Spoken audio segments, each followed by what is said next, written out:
Hi, today I'm editing Blackview Tab 13 and I'll show you how to change icon shape with this icon changer app on this device.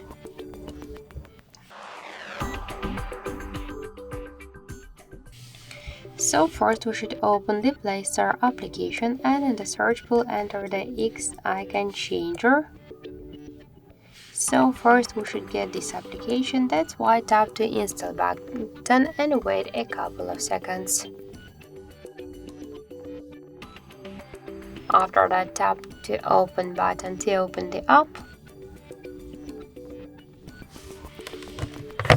And now we could select one from the applications to change the icon. You could rename it. Here we got library with different folders with the icons. You could use them or just to use photo from your device gallery or to take a picture in camera app. So let's select one from the similar to the context icon. Tap to OK on the right upper corner and just wait a couple of seconds. Here click to add the home screen. Tap to change text icon or go to desktop directly to see the new context icon.